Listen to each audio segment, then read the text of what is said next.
The Grand Archive of the Galactic Council was experiencing something unprecedented: chaos. Within its crystalline walls, where perfect order had reigned for millennia, artificial intelligence administrators were now in a state of unprecedented disarray. Warning lights pulsed through the quantum crystal matrices that made up the archive's core systems, their usual soft blue glow now a frantic red. Authentication confirmed for the 47th time, announced Primary Administrator Eons 712, its holographic form flickering with agitation. The signal origin is conclusive. Sol system, third planet. Designation: Earth. The Council's emergency response chamber had never been so full.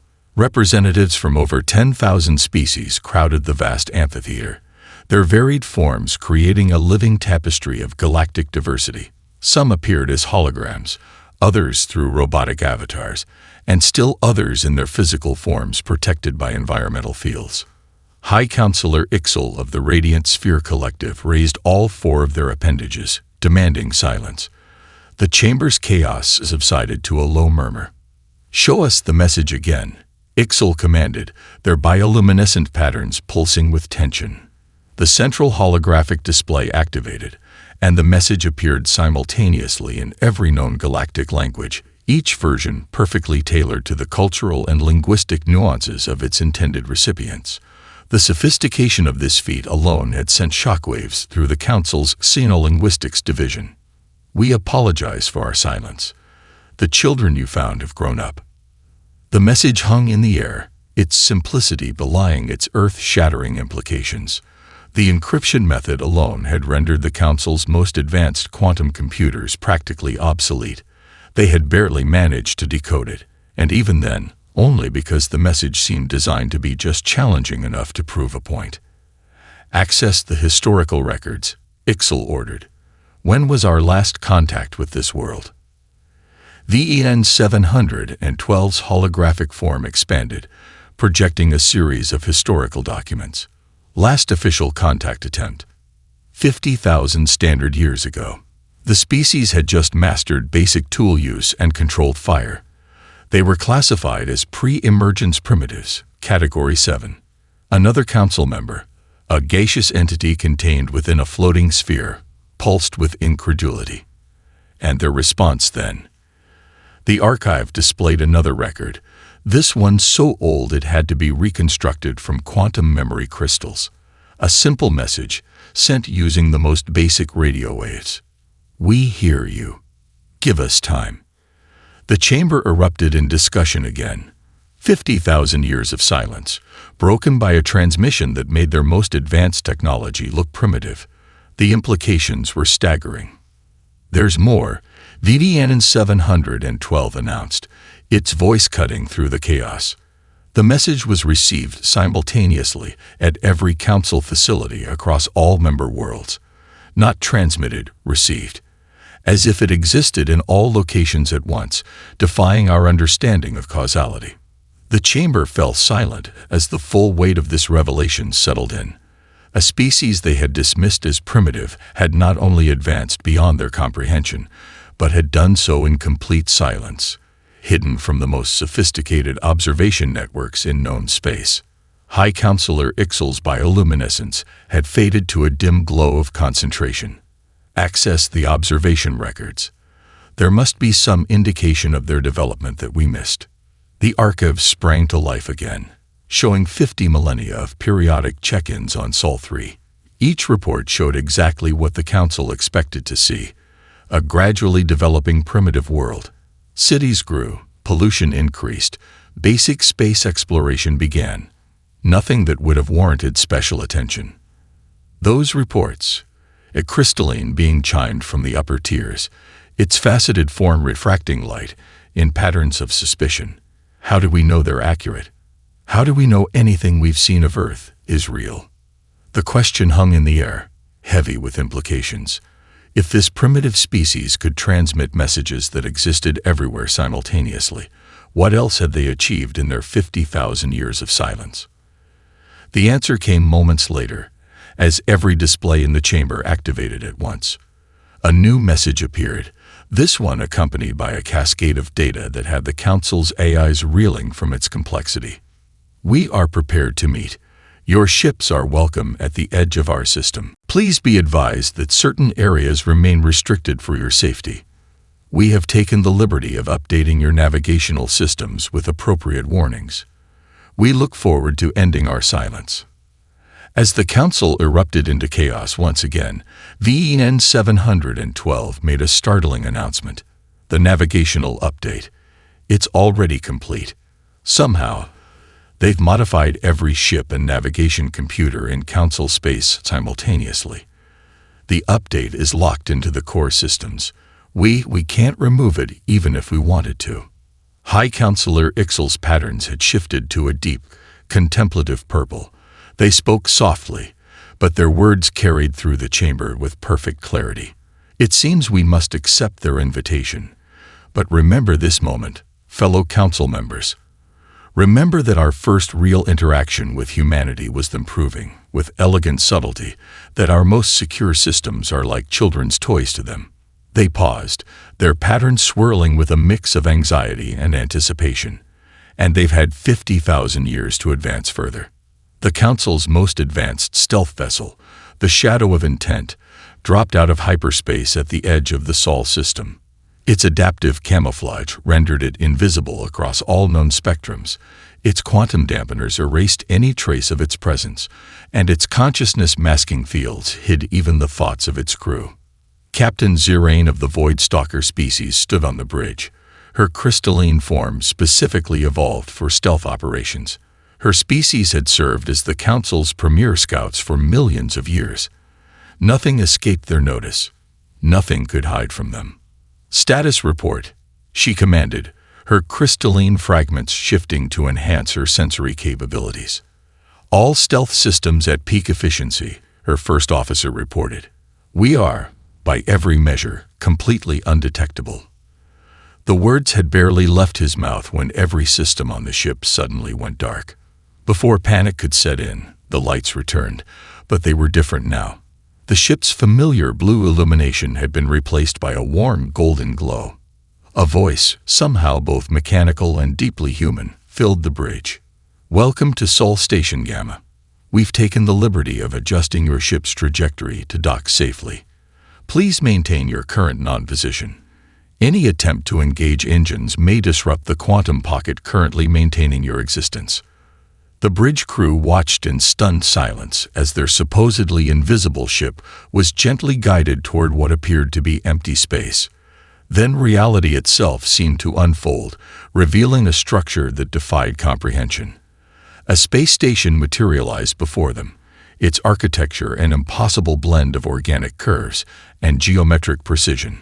It seemed to exist in more dimensions than the eye could process, parts of it disappearing and reappearing, as if playing hide-and-seek with conventional physics.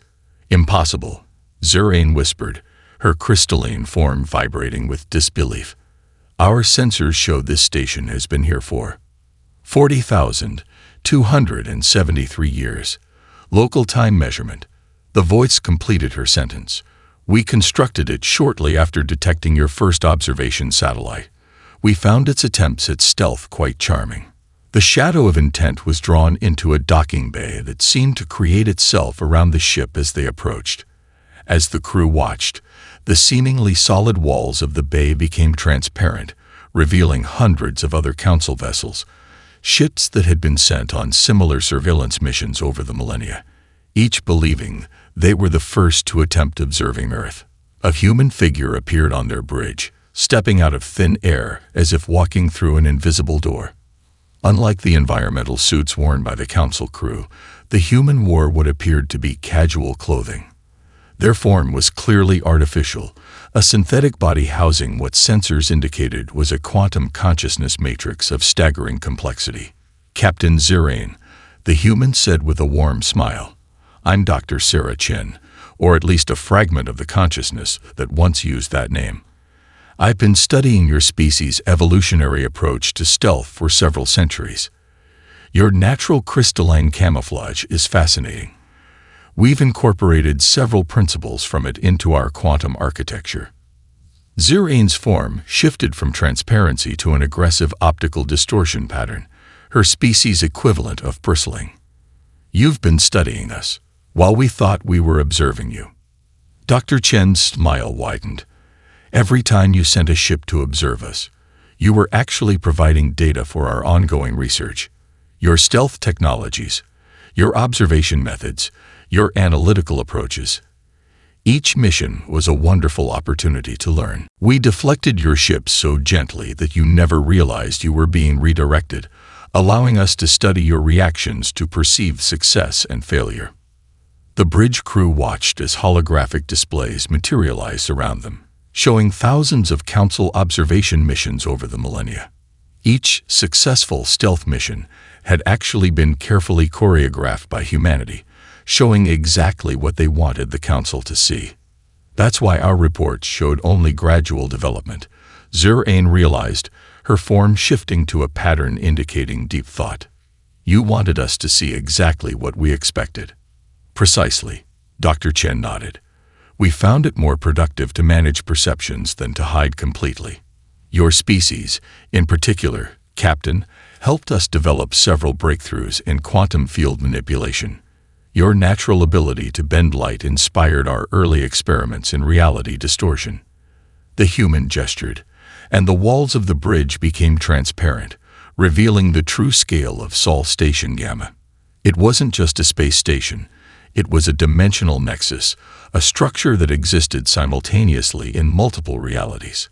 Council ships from various timelines were visible through quantum windows, each being studied, each providing data for humanity's grand experiment.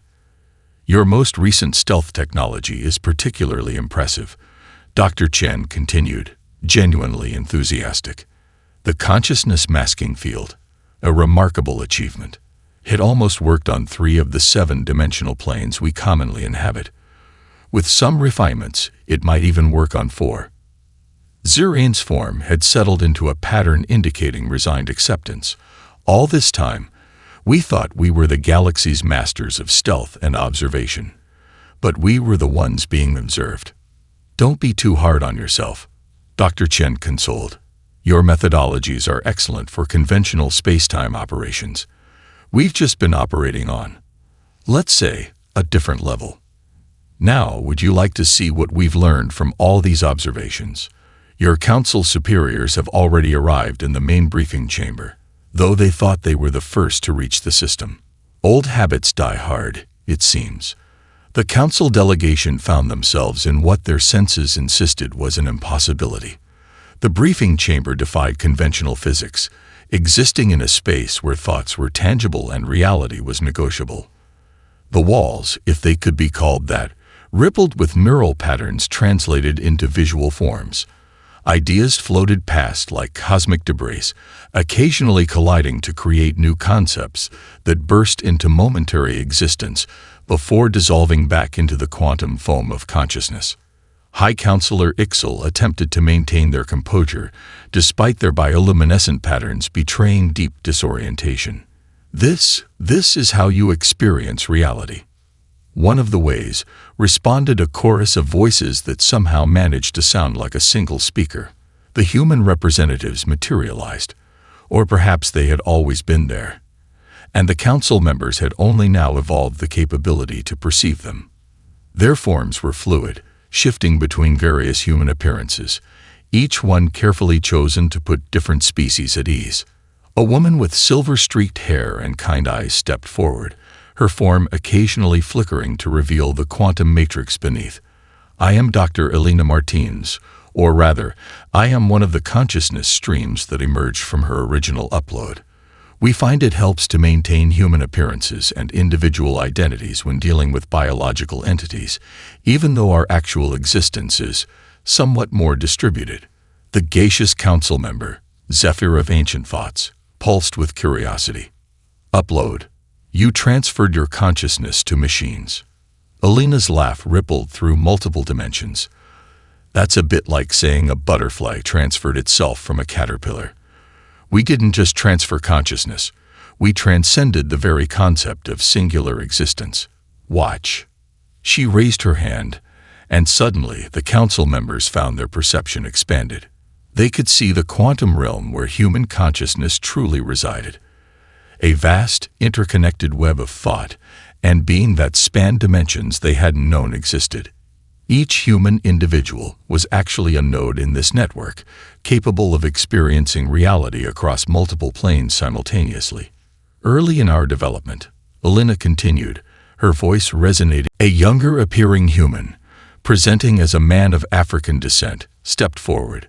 His form occasionally split into multiple versions, each slightly different, before remerging. I'm Dr. Quaim O.C., specializing in trans-dimensional biology. We found that every sentient species touches this quantum realm of consciousness, but most are limited by their biological hardware. Your thoughts, right now, are creating ripples in it. You just couldn't perceive them before. To demonstrate, he gestured at the space around them. The council members watched in awe as their own thoughts became visible, manifesting as complex patterns of energy and information. They could see how their consciousness interacted with the quantum field, creating tiny disturbances in the fabric of reality itself. But why maintain human forms at all? Asked Captain Zurain, her crystalline structure attempting to adapt to perceive more of this strange realm. A third human, appearing as an elderly Asian man, manifested. Because consciousness, no matter how expanded, needs anchors to remain stable. We learned that lesson early in our development. Those who tried to exist purely as quantum entities eventually lost their sense of self, dissolving into the cosmic consciousness. By maintaining connections to our human origins, we preserve our individuality while enjoying the benefits of expanded existence. He demonstrated by allowing his form to dissolve partially, becoming a visible quantum pattern that extended through multiple dimensions while maintaining a recognizable human core. The council members could see how his consciousness extended through space-time, existing in multiple moments simultaneously while remaining centered around a coherent identity. We're showing you this, Alina explained, her form rippling with patterns of reassurance designed to calm the various species' neural patterns, because understanding what we became is crucial to understanding why we remained silent for so long. We weren't just developing technology. We were evolving into a new state of being, one that could have been disrupted by premature contact with the galactic community. The chamber shifted, showing the history of human transformation. The council watched as humanity discovered the quantum nature of consciousness, developed the first crude uploading technologies, and gradually expanded into their current state of existence. They saw how each breakthrough was carefully planned and executed, with the entire species working together toward transcendence. But now, Quaim added, his multiple forms synchronizing into a single voice, we face challenges that require cooperation beyond our own species. The universe itself is at stake, and quantum consciousness alone cannot solve the problems ahead. We need the diversity of thought that only multiple species can provide. The chamber resonated with the weight of this statement, physical reality briefly becoming as fluid as thought.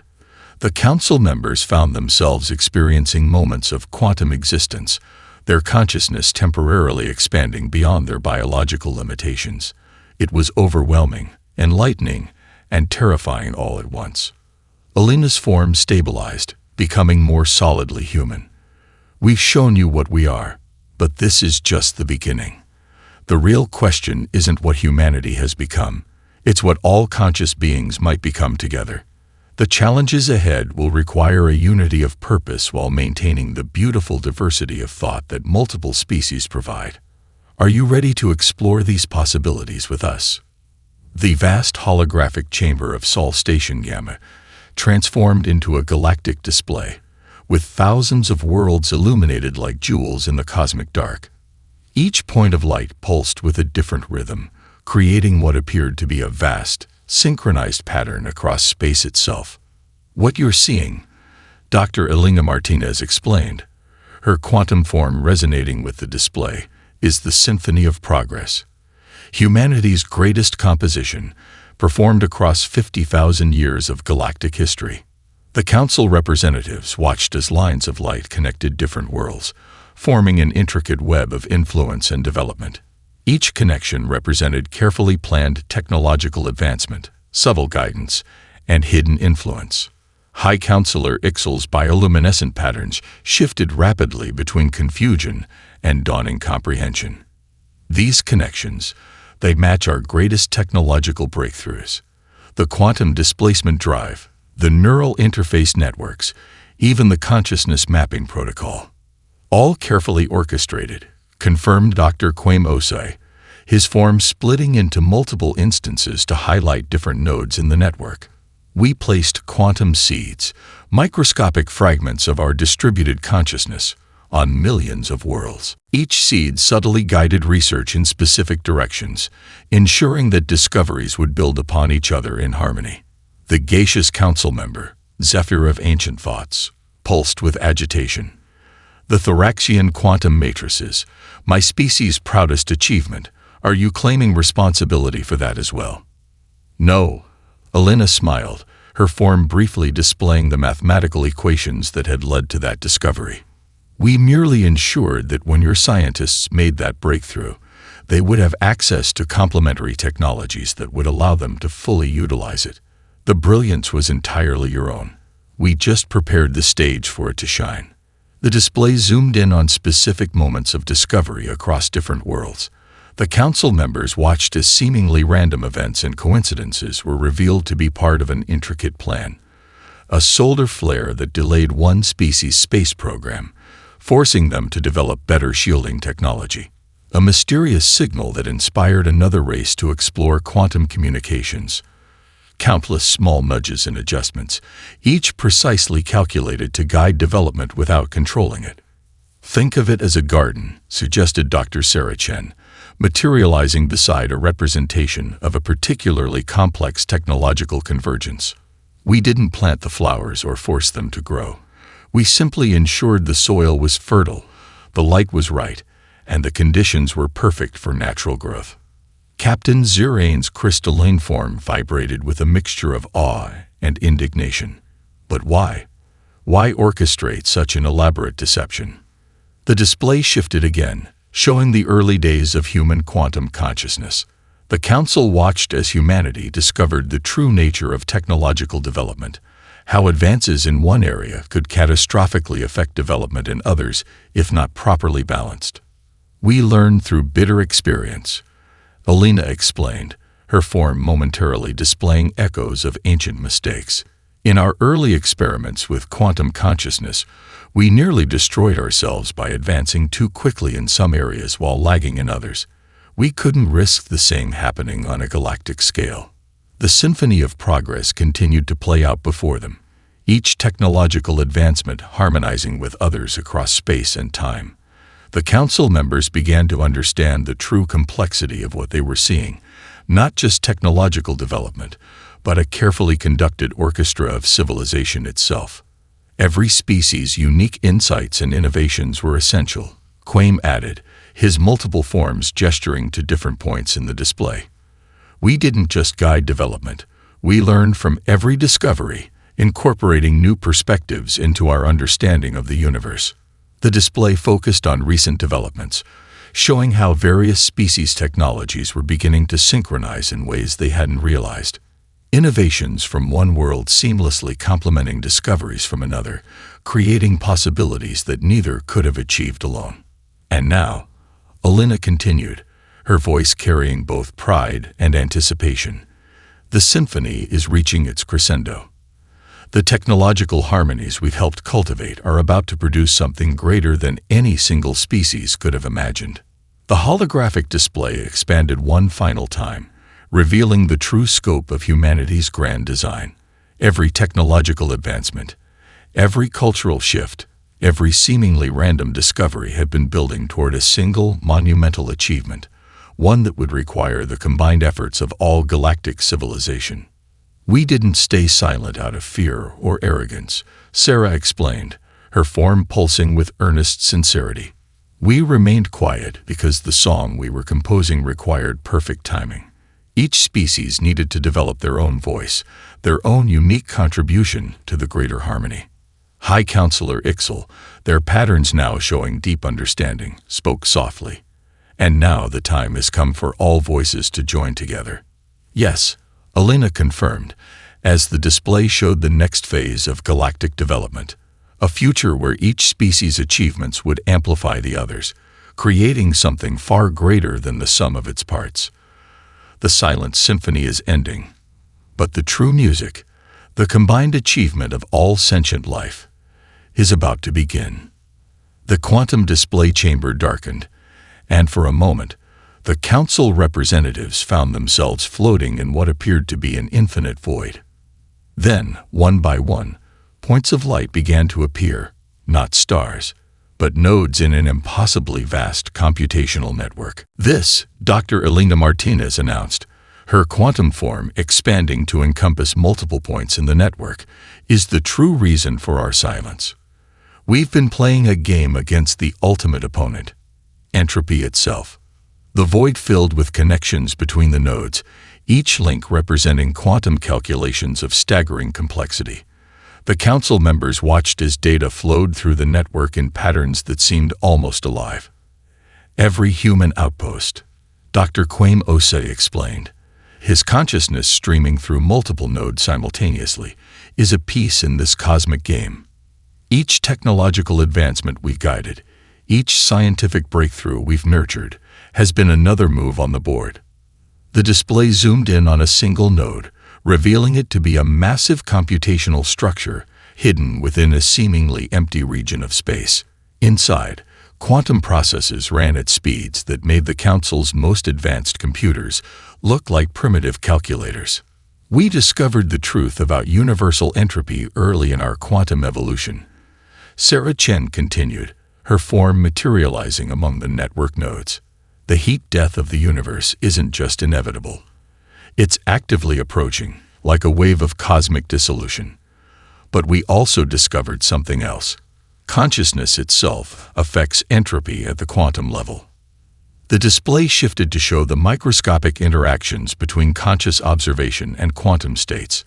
The council members watched in awe as human quantum consciousness directly manipulated the fabric of reality, slightly but significantly altering the progression of entropy. Each node in our network, Elena explained, is both a computational center and a focal point of consciousness. Together, they form a vast quantum chessboard where we plan and execute moves against entropy itself. Every calculation, every adjustment, every carefully guided technological advancement has been part of our strategy. High Counselor Ixel's patterns shifted to show deep concern. But why keep this hidden? Why not seek help from the entire galactic community? The network display rippled, showing various simulated scenarios. In each one, premature revelation of the plan led to chaos. Some species rushing advancement too quickly, others reacting with fear, still others attempting to weaponize the knowledge.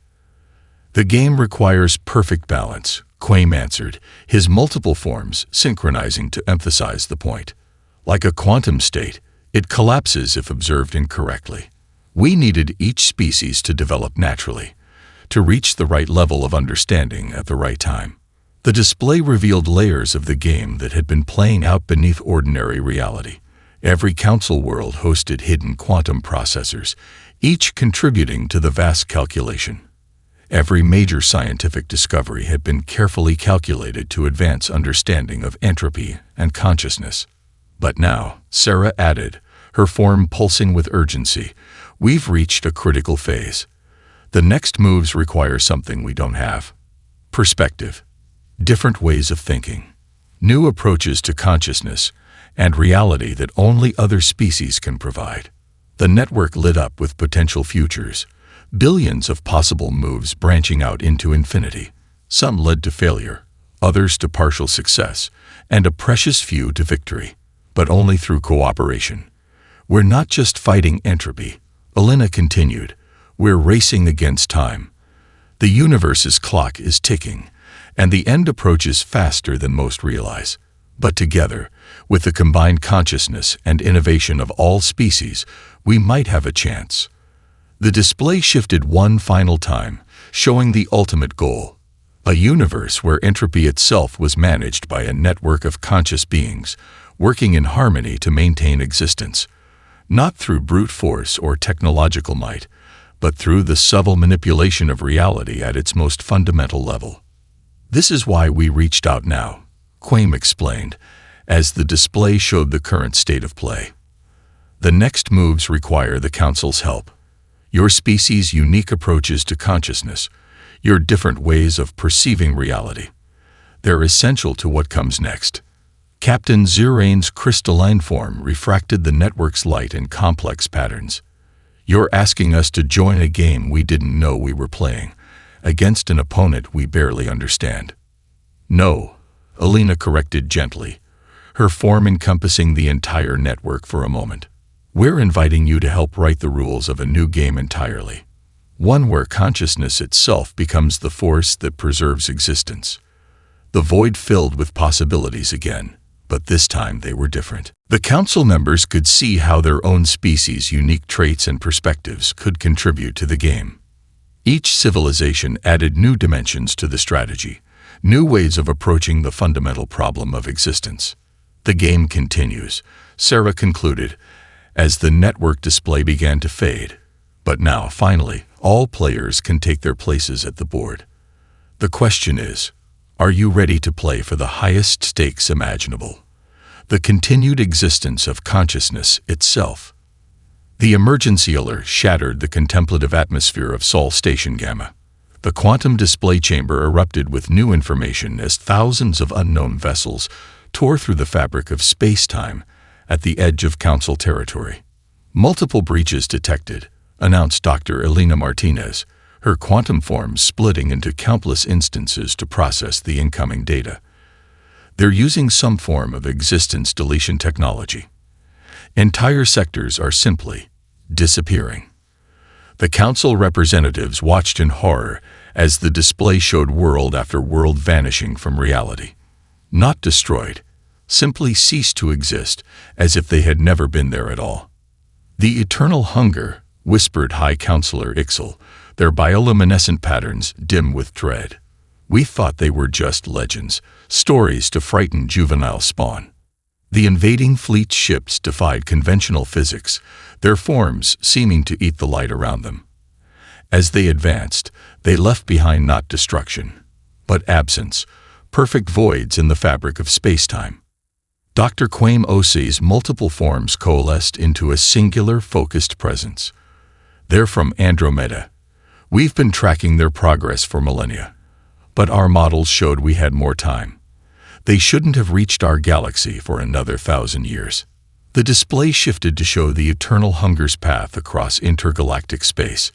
Behind their fleet lay a trail of emptiness, entire galaxies reduced to nothing. Their matter, energy, and very history consumed to fuel the invaders' terrible purpose. A new presence materialized in the chamber, a void in the shape of a being, darkness given form. Its voice seemed to consume sound itself. We are the solution, it announced. We have consumed 1,000 galaxies to power our calculations.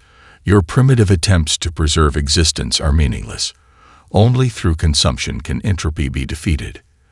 Alina's form flared with controlled anger. You're not defeating entropy. You're accelerating it. Each deletion creates cascade failures in the quantum fabric of reality.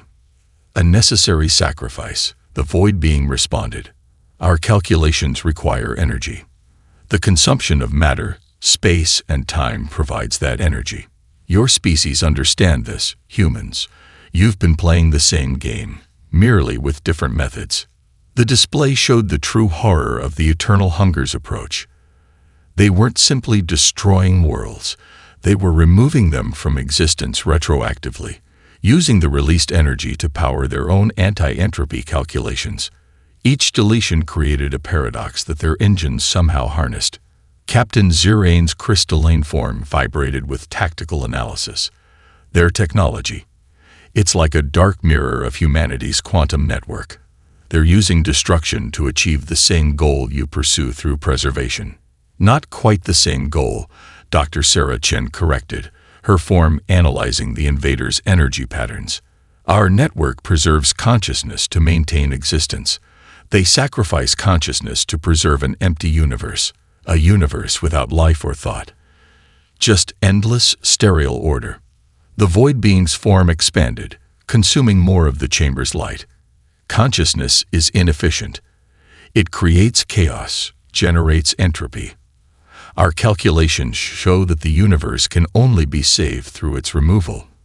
We are the gardeners, pruning reality of its excess growth. More council worlds vanished from the display. The Eternal Hunger's fleet moved with terrible purpose, each deletion strengthening their power. The paradox engines of their ships grew stronger with every world they removed from history. We have to evacuate the threatened systems, Ixal declared, their patterns shifting to emergency frequencies. But as the council representatives attempted to coordinate their responses, they found their conventional communication methods strangely ineffective. Standard communications are being disrupted by the deletion effects, Elena explained. The paradoxes are interfering with cause and effect itself. We can't fight them with conventional means. The void being's darkness seemed to smile. Your species have already lost, though you don't know it yet. Several of you never existed in the first place. We removed your homeworld centuries ago. You persist only through temporal inertia. Soon, even that will fade. Quaim's form pulsed with sudden understanding. That's why they're here early. They're not just invading our space. They're invading our timeline. They've been deleting worlds throughout history, creating a cascade that's accelerating their arrival. The chamber filled with urgent calculations as humanity's quantum network analyzed the threat. The display showed the terrible choice they faced. They could reveal their full technological capabilities to fight the Eternal Hunger, exposing secrets they had kept for millennia. Or they could remain hidden and watch reality itself be consumed. Elena's form stabilized, taking on a more solid appearance as she addressed the council representatives. We've spent 50,000 years preparing for a future we thought we understood. Now we face a threat that exists outside our calculations, pursuing our same goal through opposite means. The question is no longer whether we reveal ourselves, but whether there will be anything left to reveal ourselves to. The void being's form began to fade. Consider our offer, humans. Join us. Your quantum network could double our efficiency. Together, we could save the universe through controlled removal of chaotic elements. Or resist, and watch as we delete everything you've worked so hard to preserve. As the chamber returned to normal lighting, the council representatives faced the human representatives. The choice ahead would determine not just the future of the galaxy, but its past and present as well. The game against entropy had just become far more complex, and the next move would reshape reality itself. The activation sequence rippled through humanity's quantum network like a wave of awakening consciousness. Each hidden outpost, every concealed monitoring station, all the carefully placed quantum seeds across council space suddenly blazed into full awareness. The network that had spent millennia observing and subtly guiding now prepared for direct action. Dr. Elena Martinez's consciousness expanded through the network, her voice resonating across multiple dimensions. Initialize the defense symphony. All movements, all harmonies, all at once. The galaxy lit up with human activity as 50,000 years of preparation revealed its true purpose. What had appeared to be simple observation posts transformed into reality anchors, stabilizing space-time against the Eternal Hunger's deletion effects. Quantum seeds buried in council technology flowered into full interfaces, allowing human consciousness to flow through and enhance alien systems. Your ships are now quantum consciousness compatible, Dr. Quaim Osei announced to the stunned council representatives. We've been preparing them for this moment since they were first designed. Each vessel in your fleet can now serve as a host for human consciousness. The council watched in awe as their ships transformed.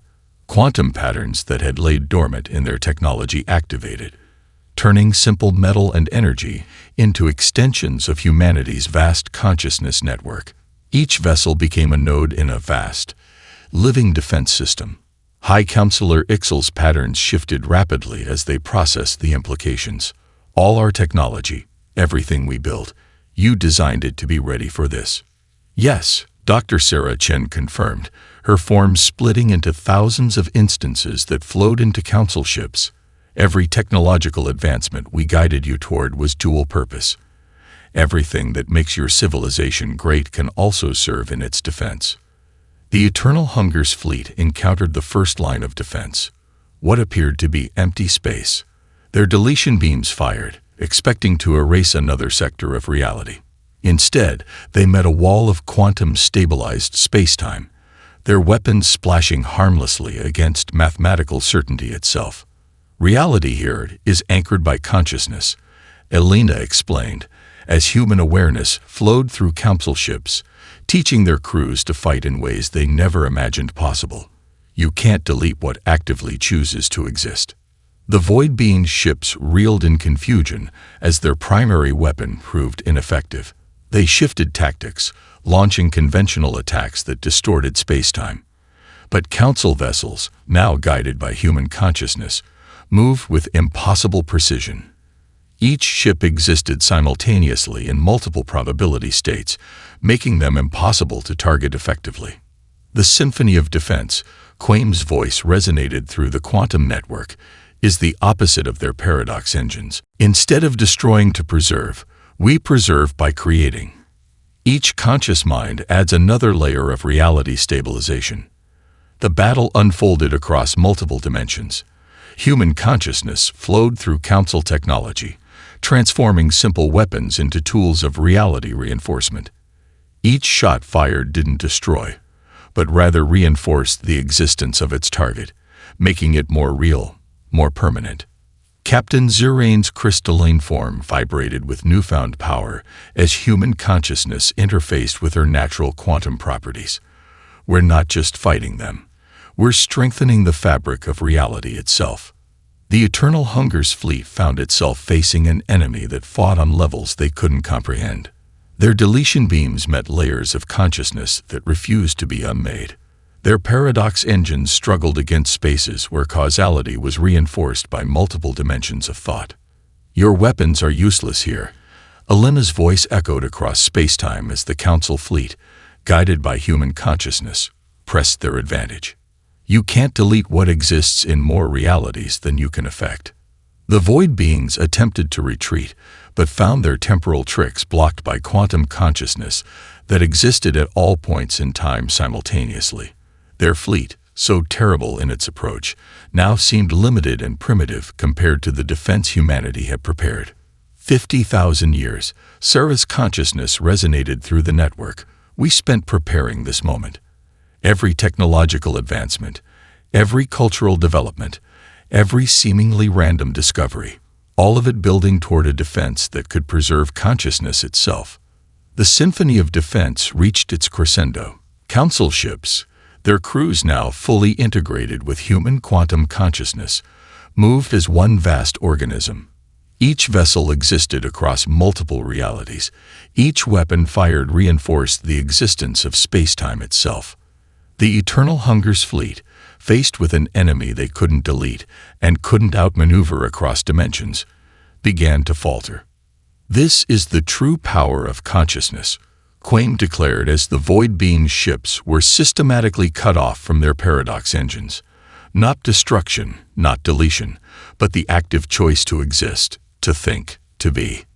The battle concluded not with destruction, but with containment. The Eternal Hunger's fleet found itself bound in spaces where reality was so firmly anchored by consciousness that their deletion effects had no power. Their paradox engines, cut off from the energy of unmade worlds, fell silent. As the symphony of defense drew to a close, humanity's consciousness began to withdraw from council ships, leaving behind upgraded systems and crews forever changed by the experience. The galaxy had witnessed the full power of 50,000 years of preparation, and the true meaning of humanity's silence was finally understood. The Void Being leader, its form now contained in a quantum prison of pure consciousness, spoke one last time. You could have joined us. Together, we could have preserved the universe through perfect emptiness. No, Alina responded, her consciousness resonating with the combined strength of humanity and the Council. The universe isn't something to be preserved in stasis. It's something to be experienced, to be lived, to be conscious of itself. That's what we've been preparing for all along. In the aftermath of the battle against the eternal hunger, Sol Station Gamma transformed once again. The quantum display chamber expanded to encompass what appeared to be the entire universe, with every galaxy, every star system, rendered in perfect detail through humanity's vast network of consciousness. Dr. Elena Martinez's form coalesced at the center of this cosmic display. What you witnessed wasn't just a defense strategy. It was a demonstration of what consciousness can truly achieve when it evolves beyond its original limitations. The Council representatives, still processing the implications of humanity's revealed capabilities, watched as the display focused on individual points of light, each one a world where consciousness had begun to touch the quantum realm. Our victory over the eternal hunger, Dr. Quaim Osi continued, his multiple forms moving through the display, proves what we've known for millennia. Consciousness itself is the key to preserving existence, not through destruction or deletion, but through active participation in reality's fundamental processes. High Counselor Ixel's patterns shifted with dawning understanding. The technological guidance, the careful advancement of our species, you were preparing us for this all along. Yes, Dr. Sarah Chen confirmed, her quantum form illuminating pathways between different civilizations. Each species must find its own way to transcend its original form, to touch the quantum realm of consciousness. We couldn't simply give you the technology. You had to develop the understanding naturally. The display shifted to show possible futures, billions of paths branching out into infinity. But unlike before, these futures weren't filled with entropy's slow death or the eternal hunger's empty preservation. Instead, they showed consciousness itself evolving, expanding, becoming an integral part of the universe's structure. This is our true purpose, Alina explained, as the display focused on the next phase of galactic development. Not to rule or guide, but to teach, to show each species how to access their own quantum potential, how to expand their consciousness beyond physical limitations. The chamber filled with demonstrations of what this evolution would mean. Council members watched as their own species' unique traits and perspectives opened new pathways to quantum consciousness. Each civilization would approach transcendence differently, adding their own harmony to the universal symphony. We're not asking you to become like us, Quaim assured them, his forms displaying the variety of possible evolutionary paths. Your species' unique approaches to consciousness, your different ways of perceiving reality. These differences are crucial to what comes next. Captain Zurane's crystalline form refracted the light of possible futures. What exactly comes next? What are we evolving toward? The display zoomed out to show the ultimate goal, a universe where consciousness itself was woven into the fabric of reality, not through technological means alone, but through the combined awareness of all sentient beings, each contributing their unique perspective to the greater whole. Think of it as the next step in universal evolution, Sarah explained, her form merging with the display to demonstrate. Just as life evolved from simple matter, consciousness is evolving from simple awareness. Each species, each civilization, adds another layer of complexity, another way of experiencing and preserving reality. The chamber filled with examples of this evolution in action. Council members witnessed how their recent experience with human consciousness during the battle had already begun to change them, opening new neural pathways and quantum connections they hadn't known they possessed. The journey will be different for each species, Alina continued, as the display showed various civilizations beginning their own paths toward quantum consciousness. Some will take centuries, others millennia. But each journey strengthens the fabric of reality itself. The final display showed the universe not as a collection of matter and energy slowly winding down toward heat death, but as a living, conscious entity sustained by the combined awareness of countless civilizations. Each species contributed its unique perspective, creating a tapestry of consciousness that anchored existence itself. This is why we remained silent for so long, Quaim concluded, as the display returned to its normal state. We needed each species to reach this moment naturally, to be ready to take the next step in consciousness evolution. Not as followers, but as fellow explorers of reality's deepest nature. High Counselor Ixel, their patterns now showing deep comprehension, spoke for the assembled representatives. And now you believe we're ready for this evolution? More than ready, Alina smiled, her form pulsing with anticipation. The battle against the eternal hunger proved that, when connected to quantum consciousness, your species adapted instantly, fighting alongside us as equals. You've already begun the journey. You just didn't know it until now. The chamber returned to its original state, but the council members could now perceive the quantum layers of reality that had always surrounded them. The first step in their evolution had already occurred, sparked by necessity during the battle, but now continuing by choice. The age of silence is over, Sarah announced, as the human representatives prepared to begin their role as teachers rather than hidden guides. Now begins the age of conscious evolution. The question isn't whether to take this journey, but how each of you will contribute to the universe's awakening. The council representatives faced this new future with a mixture of awe and